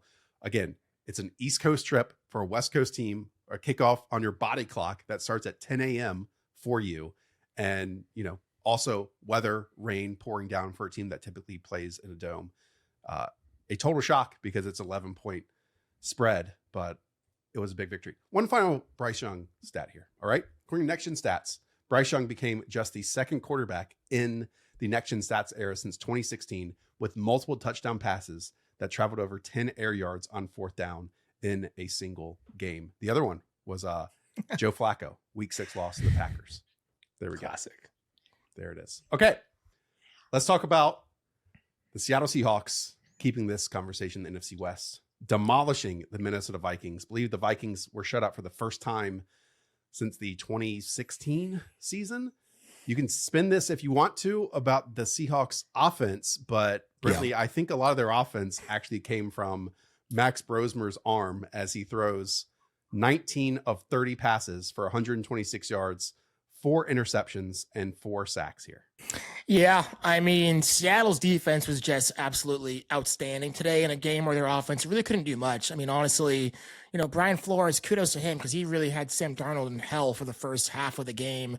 But Max Brosmer, I mean, he just kept giving the ball away to Seattle and giving him short fields, and they were able to kick field goals. And then one of his 4 picks was literally Will Levis reincarnated last year, like literally getting tackled, take the sack. Instead, he flips it like this overhand into the arms of a Seattle defender, and he cribs it for a pick 6. And then just the route was on. I mean, truly one of the worst quarterback performances I've ever seen. Really confused where the Max Brosmer like hype this week was coming from. How he's supposed to be the next Purdy. Like, he was abysmal. I think it came from inside the building. I know. I think so too, right? Yeah. They were. It was Quessy. They was hyping him up, and he was so atrocious. I mean, truly, like, get 9 back on the field stat. It was so bad. And again, like, yikes. I understand it's at Seattle. They have maybe the best defense in the league, but some of these picks were just so brutal. But overall, you know, this is mainly a defensive game. Both offenses struggled. Obviously, JSN, I think, only had 2 catches the entire game. Justin Jefferson barely had any catches as well. So this is more of a defensive battle, but Seattle had a quarterback that didn't turn the ball over, and the Vikings had a quarterback that threw the ball 4 interceptions. So that's kind of the story of the game. Yeah, that's negative 30 EPA for Brosmer as in the dropback game. Negative 30. I don't think I've ever seen insane. that low. Well, if you go EPA per drop back, and look, there's a stat for everything. I am stunned to find out that this was only the 3rd worst quarterback performance of the season. Tua against that Browns defense was the worst in week 7. That was Jake Browning in week 3 against the Vikings was the 2nd worst. And then you have this Max Brosmer one. I also haven't seen a worse singular performance. It was interesting, Brentley, and I was saying this to Hayden. He was making confident decisions other than that pick 6, you know? And you could tell he knew where to go with the football. It just, when it left his hands, I don't know if he was too amped or whatever, but there were way too many passes that were either well behind or too high and just out of like the target range of his wide receivers. And that leaves us once again with Justin Jefferson entering this game with a rough season and closing it with his most difficult performance at just 2 catches for 4 yards. Yeah. Yeah. No, I mean, I literally have in my notes, like there's at least 4 in the first half alone, mind you, at least 4 passes behind his intended target. And then I see people on Twitter, like, it hit Justin Jefferson's hands. Like, the level of difficulty to catch a ball like that when you're literally having to stretch backwards while you're moving forwards. Like, no, that's not a drop. That's literally just a really bad behind the pass throw. But yeah, and then Justin Jefferson's first catch late in the 3rd quarter, he gets, you know, there's a penalty against him, and he gets up frustrated, pushes their corner. Like, just a bunch of bad vibes in Minnesota right now. Aaron Jones hurt his shoulder late in the 3rd quarter, didn't return. I mean, it was just, it's ugly. It's ugly out here for Minnesota and Viking fans. Yeah, their offensive line right now is pretty beat up too. That's kind of been the case for a lot of the season. Justin Jefferson didn't speak with reporters. I think it was a first for him too. No, honestly, he's He's behaving for the most part pretty well, given like diva. I mean, before the season started, he was all-time NFL leader in yards per game, and you're leaving games with 2 receptions for 4 yards. He's allowed to make some noise now. Yeah, Addison did have a brutal drop. Despite also getting 10 targets in his direction. I think there's an easy argument that the Vikings' best quarterback in their building is actually their quarterback's coach, and Josh McCown. Start him. Dude, That's great. Loosen up, man. Honestly, because this is just not sustainable. And you know, you pay Justin Jefferson too much money to be rolling this out week in and week out. Okay, on the opposite end, we know the big conversation. They let Sam Darnold go. Just from me watching the game, Brentley, I didn't think it was a great Sam Darnold performance. No. I mean, the first half, Brian Flores had him in absolute hell. 4 sacks, some instant, some delayed, had him confused on where to throw the football. 14 of 26, 128 yards. And again, if the defense didn't kind of hand this one on a silver platter, it wasn't a great day in the Seattle offensive game. And as you can see, JSN, just 2 catches for 23 yards. Yeah, no. I mean, if the Vikings offense had a pulse, the Seahawks probably lose this game. I thought they were that bad on offense. The running game did get some life in the second half. You saw K9 break off a pretty long run right out of the third quarter. And then I thought Zach Charbonnet was this close to like an 80 man, like just one shoestring one broken tackle away, man. But I thought Zach Charbonnet actually ran the ball surprisingly well today. I'm not the biggest Zach guy, but I thought this is maybe one of the best he's looked all year. But overall, just Darnold against these really aggressive blitzing defenses that can disguise pressure and things like that. He struggles. He really struggles. And, you know, Flores obviously was with him last year. He knows kind of how to rattle him, and he did. I thought this was an outstanding defensive performance by Brian Flores. It's a shame it goes wasted, but they're going to need Sam Darnold to play a lot better against better defenses if they really want to make a run in the playoffs, because today he was pretty atrocious. Yep, it's the disguising coverages and then all the pressure pre-snap. He just gets them all rattled. So his 5 worst games in the last like 4 or 5 years, it's like the exact same blueprint. So they've got to find an answer to it. We will see all of these NFC West top 3 teams in the playoffs. Again, according to the Athletic playoff predictor, Rams at 98%, 49ers at 94%, and the Seahawks at 93%. Rams 59% to win the division. 49ers actually the lowest at 17%, and the Seahawks at 23%. Seahawks rest of the way. You get the Falcons, the Colts, the Rams, Carolina, and San Francisco. So they'll still be tested continuing on moving forward. It did feel like a lot of Kenneth Walker early, Brentley, like 2 or 3 opening series. Then I looked at the snaps around halftime or into the third quarter, and it was 50-50. It just didn't feel that way to me. It did feel like they wanted to get Ken Walker the ball, and he was successful, and he created a lot and had some cool ass runs. Goal line. Obviously, Zach Charbonnet gets the goal line touchdown, or I should just say the touchdown inside the 10-15 yard line. No, I thought Ken Walker had some cool highlight moments. I just love the way he's one of my favorite players in the league. Honestly, the way he can create things out of nothing. Like I just think he is so talented and obviously should get more volume. But they're just hell bent on getting Zach Charbonnet the ball, and I thought today he delivered on some of his touches. I thought Charbonnet made some people miss and ran hard, and got rewarded with the goal line touchdown. Final note here for the Seahawks. I mean, they're just loaded all over the defense. We all know about Leonard Williams, and he came up early with a pretty big sack. But DeMarcus Lawrence had an incredible effort play where he was kind of pulled into the backfield. And then I think he chased down Aaron Jones and swatted out of his hands. And he's making plays. We know about Byron Murphy, the second-year defensive tackle. Devon Witherspoon coming back into his own after the injuries. Tariq Woolen had an interception that then he also fumbled. And we know about Nick Emenwari as well. So Ernest Jones, he might be. Ernest Jones went down with an injury at some point, but I hopefully he's going to be healthy because his pick 6 was pretty incredible. And that DeMarcus Lawrence hustle play, that's when Aaron Jones went down with injury because he fumbled that play, and then he went immediately to the blue tent. He was just like throwing his helmet and freaking out. So hopefully he's not too banged up. All right, let's close out your segment with the Jacksonville Jaguars beating the Tennessee Titans, who now just have 1 win on the season and 11 losses. 25-3. I think the big question here, Brentley, is Brian Thomas Jr. back in the lineup. Brian Thomas Jr., 3 targets, 2 receptions, 28 yards, in comparison to Jacoby Myers, 6 for 90 and 1 score, and Britton Strange's 3 for 45 and 1. Just overall, how did BTJ look back on the field? Yeah, early on, you see BTJ get a catch on the first drive. You're thinking, okay, let's go. He's healthy, and hopefully, things are going to be positive, and we can see the BTJ of old. Very quickly, you realize that's not going to happen. I thought BTJ looked good. He looked healthy, but it's very clearly, to me, Jacoby Myers, number 1 receiver in this offense. Led the team in targets, led the team in snaps. And before Parker Washington went down in the second quarter with a hip injury, in 2 receiver sets, it was actually Parker Washington and Jacoby Myers on the field, not BTJ. Wow. So he was only playing in 2 receiver sets after Washington got hurt. So I don't think the Liam Cohen or, the Jags offense is treating BTJ like the first round pick like that he was last year, the 1,400-yard receiver. That's all gone, in my opinion. They were scheming up touches for Jacoby Myers. They were treating him like the number 1 receiver.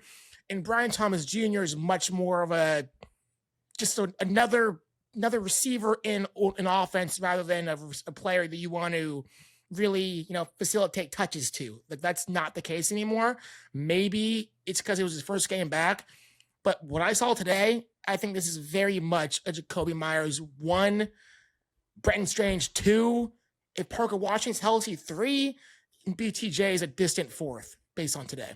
Yeah, he's going to be running a lot of the clear out routes, and he doesn't work over the middle of the field. And that's what Liam Cohen is used to with all the Chris Godwin stuff. And Mike Evans, too, can obviously do that at a high degree. So, yeah, it's a weird fit. Like, I do wonder if we don't see guys in their 3rd year get traded all too often, especially like somebody as productive as Brian Thomas. I wouldn't completely rule it out, but we'll see how the rest of the season works its way. He's just a weird fit in the offense. Final question here on the Jaguars. I mean, 0 rushing attack for a team that has been rushing the ball successfully over the last few games. They still won by 22 points. You would think when you win by 22 points, you'll have more rushing yards than Travis Etienne, 12 for 28, and Bashal Tutin, 8 for 17 and 1 score. Just why overall did Tutin get the rushing score and Etienne not? Yeah, no. So whenever they got into the red zone, it was Tutin. So that Tutin got a red zone. So before Jacoby Myers scored his goal line touchdown, essentially, because it was like from the 5. Tutin got the carry before that. So Etienne was out. And then the last touchdown, when Tutin kind of got it in the goal line, it was just Tutin was in the ball game. So I think they're definitely treating Tutin more as a red zone running back.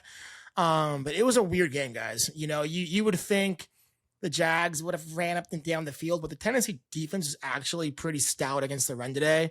And then most of the Jags points came off short fields because the Titans offense was so abysmal they couldn't do anything. But yeah, so they just weren't needed to run the ball today, and Titans defense was pretty strong. Let's close out with that Titans offense, because Hayden and I have been talking about how Cam Ward has, in most games, outplayed kind of his surrounding cast, and how bad it has been around him. How bad it is when you look at the stat sheet: 24 of 38 for 141 yards. That's 3.7 yards per attempt. 3 sacks taken here. I mean, Chico Kwonkwo is the leading receiver with 29 yards, and it's Tajay Spears with 25 yards, and it's Gunnar Helm on 6 catches for 23 yards. This just looked like a total domination from a physical and speed standpoint from the Jaguars defense versus this Titans offense. I tweeted like 4 times, just like my disgust. Cause I unfortunately had money on the Titans to cover, and Cam Ward, man, it was painful to watch. It was worse than the stats. It was so bad, just super inaccurate. Almost every throw was just like a struggle to get over the line of scrimmage. We know he's not the best in the pocket in terms of being, calm, poised, not rush his process. That was all over the map today. Took 2 unnecessary sacks. One of the plays, and this is why I just gave up, it was 4th and 18. Game's already out of hand. Give a receiver a chance to make the play down the field. He literally dumps it off to Tajay Spears within 2 yards of the line of scrimmage. 4th and 18. Like, you have no idea what you're doing out there. you're completely lost. Like, you're rattled. I just tweeted his lows are extremely low. Like, I get peaks and valleys with a rookie quarterback, but his valleys scare me. And I know he makes some really good throws, every week, enough to get you excited. But today was bad. Today was really, really bad. And yeah, I mean, hopefully it's not, this is not week in, week out. And it hasn't been. But today was pretty brutal from Cam Ward. It was not good. John Shipley, who covers the Jaguars, after watching this, he says the Titans are 3 years away from being 3 years away. And John Shipley would know that situation very well for covering Jacksonville for the last decade. So yeah, not good. From a narrative standpoint, there are some fun matchups here for the Titans the rest of the way. You get both two other rookie quarterbacks. So it's the Browns next week in Cleveland. So Cam Ward against that defense and Shedeur Sanders.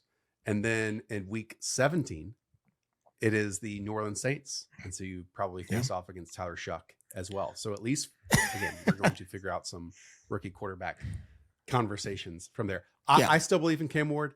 To me, negative plays, and I'm sure I'll go back and see all the negative stuff that you're talking about, Brentley. I mean, the box score is not kind.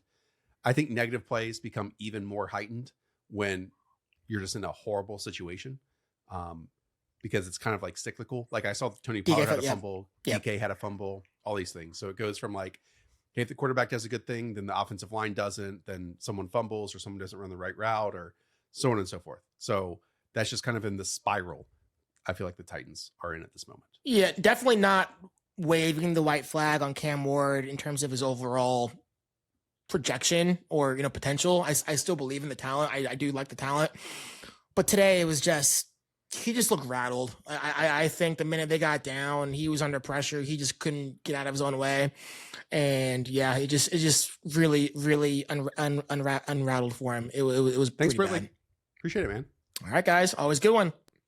I know it feels like an eternity ago, but we need to cover the Thursday and Friday games. Let's kick things off with the Black Friday one as the Chicago Bears go into Philadelphia and beat the Eagles 24-15. We talked about it. This Bears schedule only got harder. And so far, these last 2 weeks, they are stepping up. Albeit, Hayden, I'm not going to say this was either a quarterback showcase for either passer, but if there was one facet of one team that won this contest, it was clearly the Bears running game. Cal Monangai, 22 of 130 with 1 touchdown. DeAndre Swift, 18 for 125 and 1 score. 5.9, 6.9, a combined 40 carries between the two. And as the Philadelphia Eagles, who had 90 defensive plays, I believe in week 12, had 85 defensive plays in week 13. This Bears rushing game has totally transformed itself since the bye. And now they're able to win based on that alone. That's pretty sweet. Yeah, 115 yards before contact for the Chicago Bears here against a front seven that's just really good. Just like they have depth. I couldn't believe it. And it was like every single play, it seemed like the line of scrimmage was just completely getting pushed 4 or 5 yards down the field. Both runners I thought looked good too. Like Monangai has like some nice power traits to him. And then DeAndre Swift, when you actually give him space to run, he's very athletic. So he's going to be making guys miss. Like the best of DeAndre Swift is out in space. And the worst of DeAndre Swift is when you have to make decisions on vision. Well, when the holes are 10 feet wide, pretty easy decisions to be making. So it's really awesome to see Chicago Bears first in the conference right now. Their defense is getting healthier. So in this game, we got their starting outside corner and their nickel corner both back. And then I think all 3 of their linebackers this next week should be close to returning here. So all of a sudden it's a better team in general. Like the ground game is as promised with Ben Johnson, and their defense is going to be not horrific anymore now that they get a little bit healthier. Just a little more on the ground game. I talked about Benedette quite a bit previously. Trapillo, their second round rookie, started here at left tackle. Big dude. And filled in great. To me, it was a bunch of front side runs that then they hit backside. They would kind of cave it down, get movement, and then they would allow both Swift and Monangai. And that was a lot of stuff in the first half. Then the second half, it felt like a lot of the front side runs were working. The front side lanes were opening. And then you also got just sweet blocking schemes from Ben Johnson and company. I mean, there was one where one of the chunk gains, you got Cole Kmet snap in motion. He takes the interior defensive lineman in a Jomo. So that allows the left guard then to work onto the second level. And then that allows the running back to not get touched basically until he gets to the third level on top of it. So again, it's young players improving.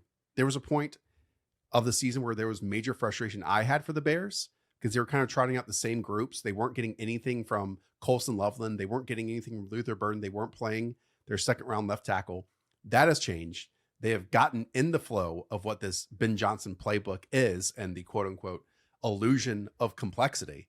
And at the same time, when they're given opportunities, as you know, Loveland and Burden are also making plays on top of this. Yeah, and they have a specialty. It's the outside zone stuff. They had 184 yards on the outside zone rushes. So all those big cutback lanes, they are getting very, very, very good at it. And I think DeAndre Swift settled in with that. And then, yeah, the Colson Loveland stuff, it's so real. It's so obvious. He's getting the isolation routes where it's either like 3x1 or it's the other guy on his side is kind of just being cleared out so he can run like a big slant route or a big out route. And I mean, his hands are awesome and he's a real route runner. So they have a hit on their hand. Like this offseason went as well as you possibly could have imagined. You're getting Colson Loveland looks like he's going to be a total dude at tight end. And then Luther Burden's playing not that Mickey Mouse slot role. He's playing on the outside a little bit. He seems to be adjusting. He's kind of on track to be a good second round pick. And then you're getting the most out of the Ben Johnson stuff. So yeah, like you said, like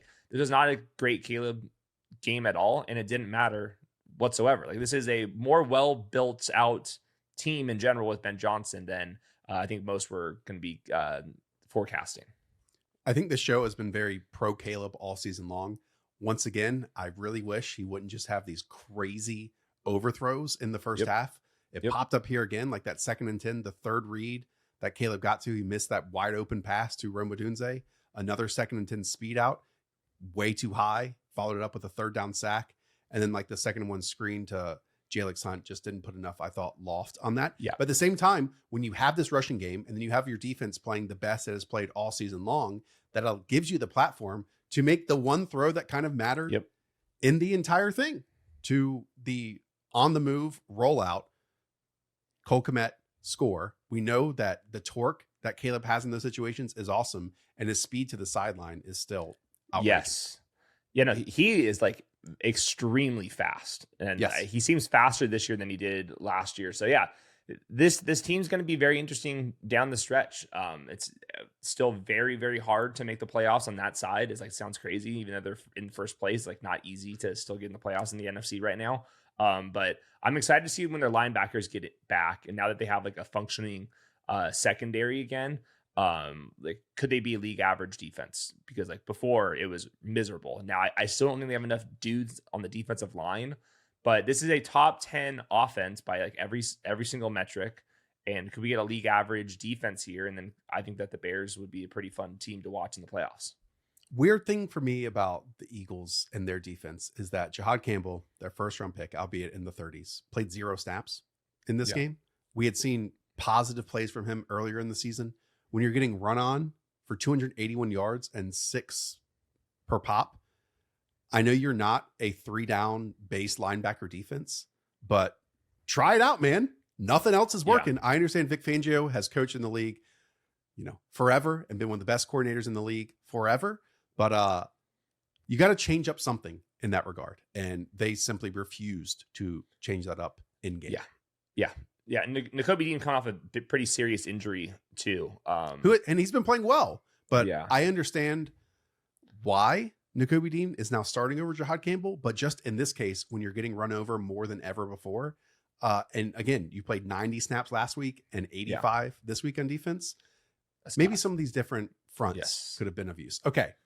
Speaking of coaching and everything of the sort, let's talk about this Philadelphia Eagles offense.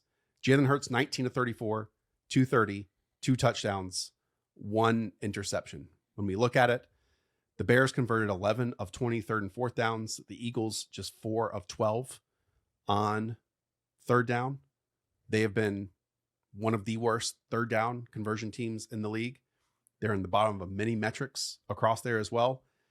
For a while, they were winning games despite that. Now they're on a 2-game skid.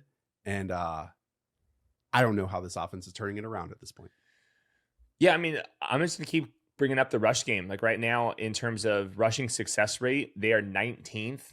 In rushing EPA, right now they are also 19th. You know, like what a drop off. You go from top 3 to now you're 19th below average there, and that's including the Jalen Hurts stuff. Like the actual just regular running back carries are going nowhere. That was the case once again. And then Jalen Hurts is a fine enough quarterback, but he's not going to be consistently bailing you out. He needs the chunk plays down the field to get some good return on him. And he had a couple to AJ Brown, but for the most part, just like not enough. And it's just the ground game is so brutal right now. And they already said that they're not going to move away from the play caller right now. I thought this would have been the time to do it because you have a longer week. But yeah, I'm not feeling too optimistic about like some like huge schematic change that's all of a sudden going to happen. And if the offensive line's not as good and the scheme's not as good, then they're just gonna have to run really pure on like the explosives through the air if they're going to have a chance of repeating here. Eagles fans seemingly want to make this black and white, very binary, one or the other. To me, the negatives of everyone are showing up here, and it's turned into this. So again, this means, according to Sheil Kapadia, the Eagles are 28th across the league in success rate. They go 3 and out, the highest rate in the NFL. They're 27th in third down conversion rate. It's been, to me, a frustrating offense to watch since week 2. I just fear that this Eagles team, and honestly, Jalen Hurts as a quarterback, needs third and medium, second and medium situations to be like a viable quarterback at this point. Mm-hmm. I know in previous years, you've had Shane Steichen, you've had Kellen Moore, you've had top 5 offensive lines. We had Saquon Barkley, who actually, I don't think his play has totally fallen off a cliff like the stats would indicate. Yeah. It's the offensive line playing the worst level. But Hayden, we watch the league at large. Like, I understand Jordan Mailata like falls down on 3rd and 10 and that goes into a pressure. But across the league, I wouldn't call this a below average offensive line. Would you? Like, at worst, I would call it an average offensive line. Yeah. It's hard. Like, is it the offensive linemen themselves? Is it the scheme? It's getting below average results. So I don't know. And then that leaves a quarterback that, again, I do not feel is a progression reading type, who there is a reason why so many of these routes are sticks and hitches and comebacks and glued to the sideline. I think if a play caller, and I understand you can point to Nick Sirianni and all this type of stuff, but there's been one constant throughout all this, and it is like the quarterback. I mean, I made a list of like 6 horrific plays by Jalen Hurts here. I mean, 2nd and 5 to Devontae, just total miss. 3rd and 8 to Devontae, stack. I understand that if Jalen Hurts and they were on a miscommunication and Hurts thought he was just going to run a stick and Devontae saw the coverage and saw the wide open and then wanted to convert it because that could have been a touchdown. But guess what? If that's a miscommunication, that is also terrible because these guys have been teammates for 3 or 4 years. I mean, immediate 3 and out after 3 passes to open the second half. So even when they do abandon the run, then they do go 3 and out on top of it. Second drive of the half, horrific interception to Kevin Byard while rolling to the sideline. Now tush push, teams are attacking the football instead of attacking the man. And now you're getting a fumble on top of it. And then he underthrows Devontae Smith horribly versus a linebacker inside, throw it to the outside shoulder. So, I mean, Jalen Hurts has had a pristine situation for years, and he has delivered. We saw it in the Super Bowl. We saw it last season.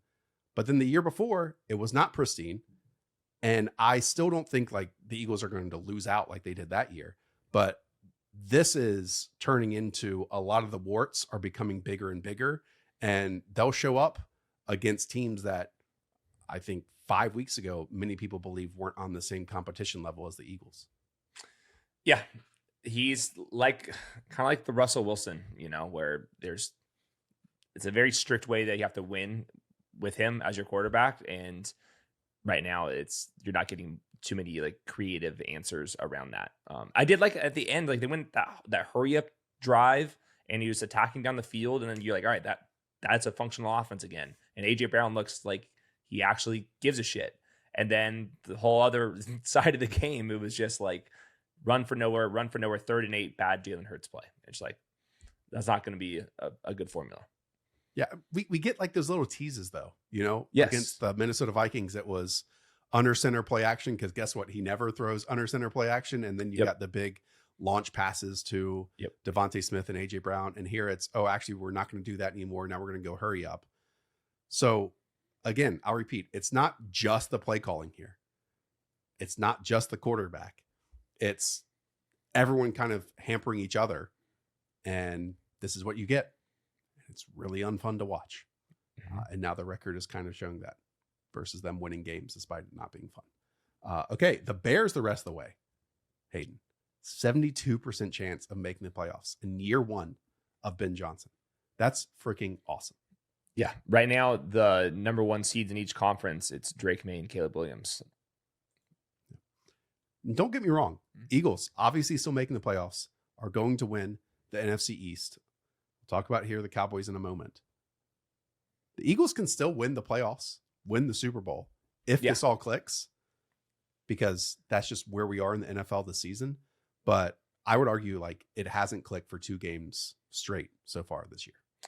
Yeah, I think there's a team that the defense is going to be decent or to really good. And then if Jalen Hurts hits the explosive plays down the field, they're very hard to beat. And there's a lot of teams like that, though. Like I would put the Packers in the same boat. They have a good defense. And if they hit the explosives, and guess what, man? Like you're not beating them. So they have to just kind of do that multiple times in a row. He's done that before, but I'm like completely losing faith that like they're going to have an above average like ground game anymore. Like the data is way, way too strong. Okay, well, let's stick in the NFC East because the Dallas Cowboys are on a 3-game winning streak. I mean, you make the move for Quinnen Williams and you beat the Raiders, you beat the Eagles, and now you beat the Chiefs. Beat the Chiefs 31-28 at home. Chiefs now 6-6 on the season. I mean, this Cowboys offense, young Shoddy, who's not so young anymore, just has created an environment where he's pulling all the right levers at all the right times. And the combo, and we talk about every single week, of what CeeDee Lamb brings to the table and what George Pickens brings to the table and how they complement each other. And when Dak Prescott is in flow and in rhythm, that is a trio that is virtually unstoppable when they're on a heater. Yeah, it's a thing of beauty. No sacks here, which I think is a big story for like why the Chiefs aren't as potent this year. Is they just don't have as much pass rush use right now, and their blitzing is just not as effective right now. But when Dak Prescott's got a clean pocket, it throws are on the money. CeeDee Lamb had an awesome game here. No crazy drops, scores the touchdown. George Pickens, if he would have hurdled that guy, that would have been like one of the best touchdowns I've seen in a very long time, where he wins that slant route, wins a foot race, and then nearly hurdles the last defender there. He was fantastic as usual. Yeah, Dak Prescott with this offensive line healthy for most of the rest of the season here. They're going to be a very, very tough team to beat. Now, do you have their odds to actually make the playoffs? Because unfortunately, the NFC North and the NFC West are beyond loaded. So we're losing wild card spots for the Cowboys to make a sincere run, but they are going to be an extremely difficult team to beat down the stretch. They're at 22% right now to make the playoffs. Certainly just 8% to win the division. But like you're saying, the Bears are at 72%, and we already talked about the NFC West, where it's the 49ers and the Seahawks, both 93% or above. So the most important games here for the Cowboys the rest of the way, it's every game. I mean, they have to win out.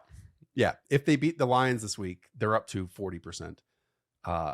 And then, you can take it to 57% if you beat the Chargers after that. And then, it's virtually winning 4 of the next 5 games gives them a potential chance, but they're not really facing anyone other than the Lions that are in the playoff hunt in the NFC, because it's the Vikings, the Chargers, the Commanders, and the Giants.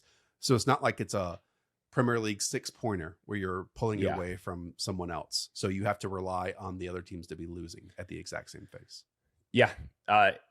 Thursday Night Football in Detroit. That's going to be a hell of a game. That team total. That game total is going to be like 54, something ridiculous. It's going to be sweet. All right. Speaking of winning out, Chiefs might have to win out, man. Right now, just a 40% chance of making the playoffs per the Athletics playoff predictor. That turns to 54% if they beat the surging Texans, 53%. up to 70% if they then follow that up against the Chargers over the next 2 weeks. Titans, Broncos, Raiders after that. So it's not the most difficult schedule, but I think just enough speed bumps and 3 talented defenses, especially 2 in the Texans and the Broncos, that kind of this version of the Chiefs offense, 1 loss and the reigning, defending AFC championships for years and years and years. We might not be seeing them in late January at all.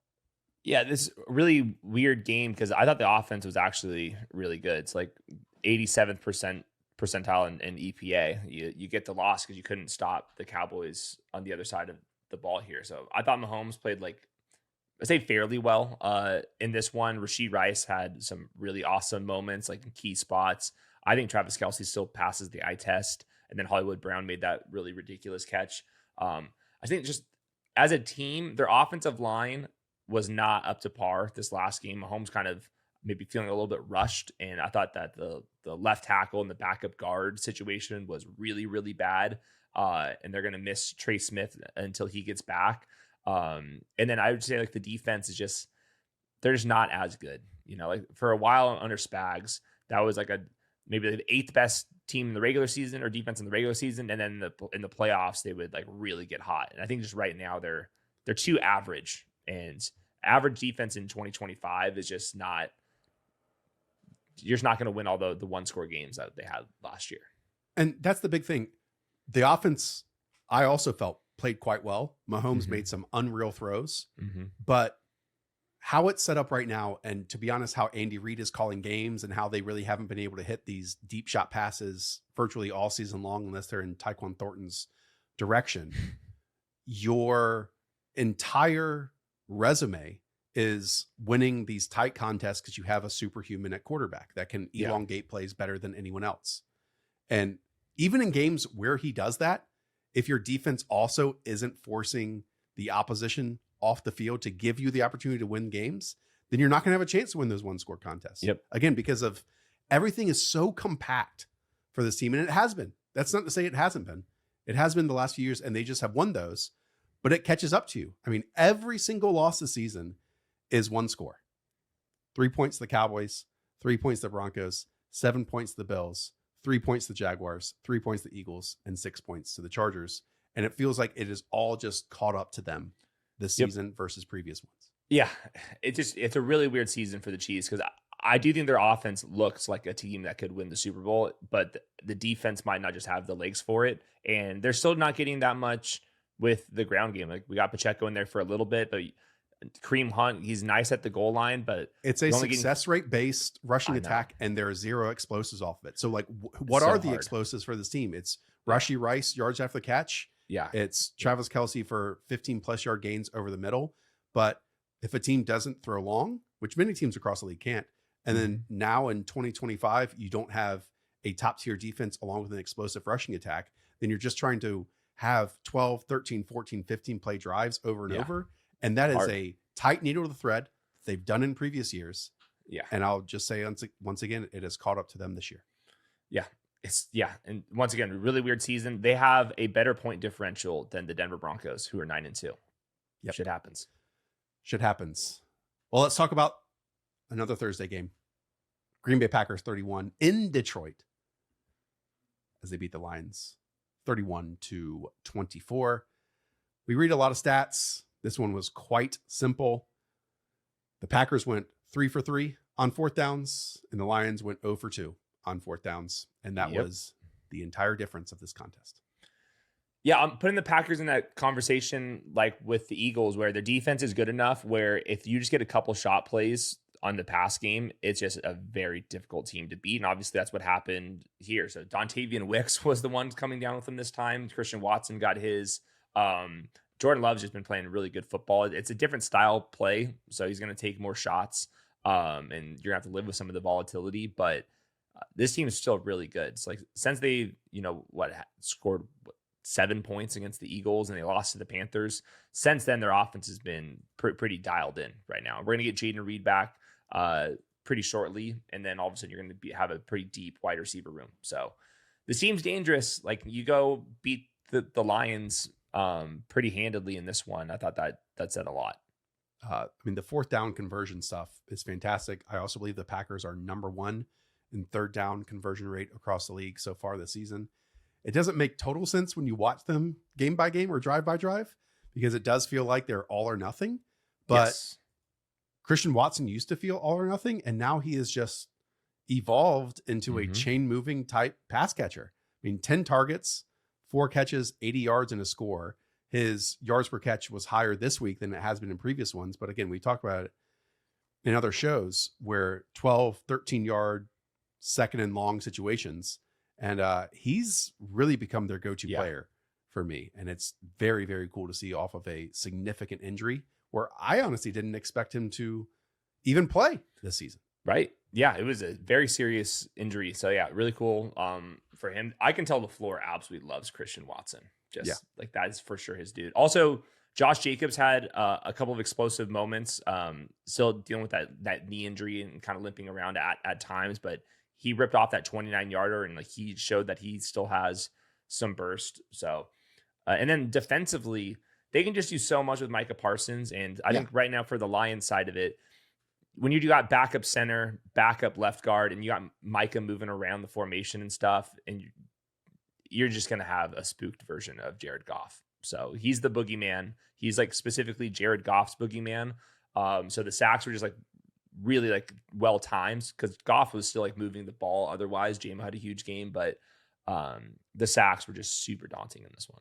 The best teams have, players that can convert 4-point plays on offense and then get off the field players on defense.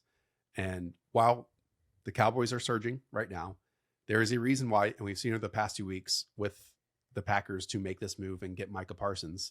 We saw it in other contests too, where he just forces you in key moments to end drives, to turn the football over. Yeah. And that ends games. Yep. They basically traded picks to create wins, and they've done that. 93% chance of making the playoffs, obviously, for the Green Bay Packers. We have to talk about on the opposite end, though, with the Lions, because it's kind of only getting worse. First, you have Frank Ragnow saying he's coming back. He fails the physical. He can't with make a it grade because of- 3, a grade 3 hamstring. Doesn't that mean the hamstring is like completely detached from the bone? Yeah, it's like a barbecue restaurant. It's insane. So that was a unfun 48 hours for Lions fans. Then you have Sam Laporta on injured reserve. And then after a series, you have Amon-Ra St. Brown leaving this offense. So that left, Jahmyr Gibbs for 3.4 yards per pop. Dave Montgomery does get a touchdown. And then Jamison Williams, the only way for him, or I should say the only way for this offense to move was to throw the football to him, or else it's Tom Kennedy at about 5'10" out there doing his best Khalif Raymond impersonation. Yeah, for real. Yeah, unfortunately, offensive line injuries is kind of what derails things the quickest. Seasons. And right now, the Lions, after having the best offensive line or second best offensive line for a couple of years in a row, right now they're kind of limping to it. So we'll see if they can get healthier there down the stretch, because otherwise, like, they have to be at home. Like now they're at 7-5, so they're gonna have to go probably win some road games in the playoffs if they're gonna make their final push. So pressure's on. It doesn't get easier. Yeah, you Cowboys and then the Rams the next 2 games. So 5 teams, 6 teams are basically locked in for the playoffs. 7. You have the Eagles. Let me rephrase that. Here we go. 3, 2, 1. These are the teams that basically locked into the playoffs. Okay. Rams, 49ers, Seahawks, Packers, Bears, and Eagles. After that, you have the Lions at a 30% projection, the Panthers at a 29% projection, and the Cowboys at a 22% projection.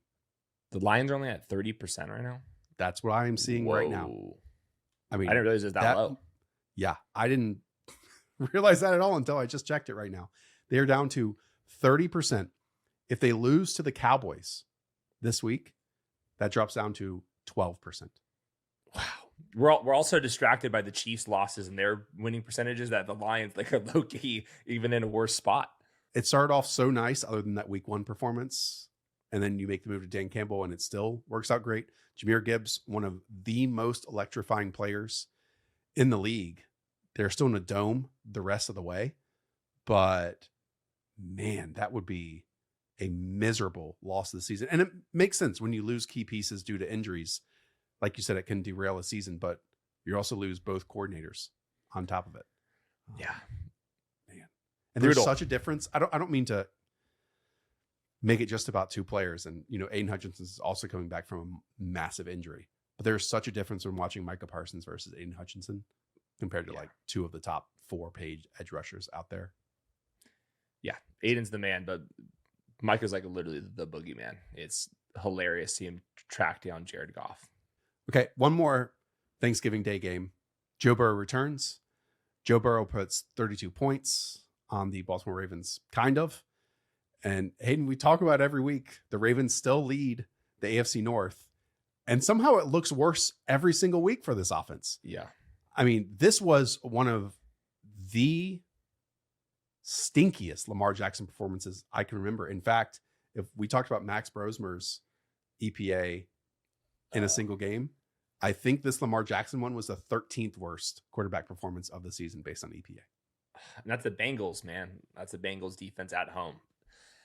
There's something off about the offense. I think some of it's the offensive line. Lamar Jackson just doesn't feel as comfortable as he did last year, where he was unbelievable. Obviously, the injury explains some of it, but he is missing more throws right now than he had previously. I'm not sure exactly how much we can say that's the hamstring injury. So like something just weird about Baltimore right now. They're very lucky that their competition right now is the damn Steelers. But yeah, something feels off. I think some of it is a little bit. Zay Flowers is their number one wideout right now, and I like Zay, but I like him as like a 2. He's a fun second option. He can't be like your top guy here. So the 2 tight ends are the ones that are moving the ball. That's how you beat the Bengals. But when DJ Turner is just like completely shutting out Zay Flowers and stuff, that's just not a good sign of like a team that's about to turn this thing around for a Super Bowl run.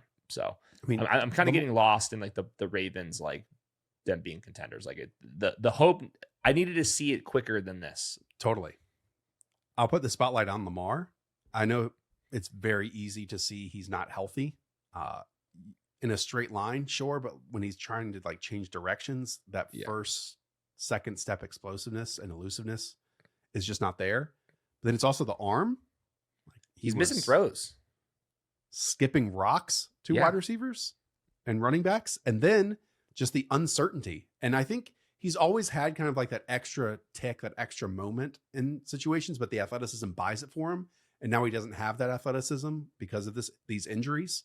And so like the 2 fumbles were just atrocious, and you can't have those in situations. And especially you can't do that against historically the worst defense we've ever seen. They have no pass rush. Like Cincinnati has 0 pass rush. They have like a couple good players in the secondary, and that is it. Yeah. I know you tweeted about the NFC South last week of, hey, do fans really want to watch one of these teams? I think you can say that about the AFC North. Yeah, no, for sure. Unfortunately, the entire AFC, we're looking for who exactly is very good. Well, hey, the New England Patriots play tomorrow night. Let's go. Yeah. I mean, there's nothing left I have to say about the Ravens offense. Anything you want to say here about Joe Burrow coming back, 2 touchdown passes? Obviously, we get Jamar Chase, 7 for 110 in his return. And again, a evolution for this Bengals rushing attack. Some movement up front. This is like 3 or 4 straight weeks of it where Chase Brown gets 5.2 yards per pop. Yeah, I thought Burrow was all right. I didn't think that he was as good. I think you can see in some of his movements that he's definitely limited right now, but it's enough to have some hope for the Bengals down the stretch here. Jamar Chase is going to go crazy. T. Higgins should be back this next game. But I thought Joe Burrow was just fine. I'm not sure if you saw anything otherwise. Nope. I'll watch more ahead of Stats versus Film so we can talk about it then. If you had to guess, what % chance do you think the Bengals have of making the playoffs? 8. 6%. I mean, if I had to ask you which team in round 1 of the playoffs would you want to watch the most? The Ravens, the Steelers, or the Bengals? Which one would it be? It's probably the Ravens because they're when they lose in the playoffs and stuff, like that's Very just fair. good content and stuff. But I thought you might say Burrow to Chase and the T. Burrow. Yeah, no, that would be very fun.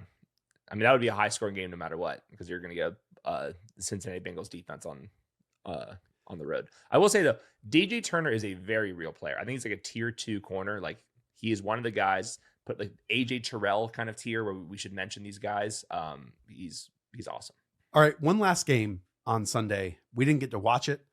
I wish I had, because as we open the show, I'll close it as Adonai Mitchell is the only 100-yard receiver on Sunday.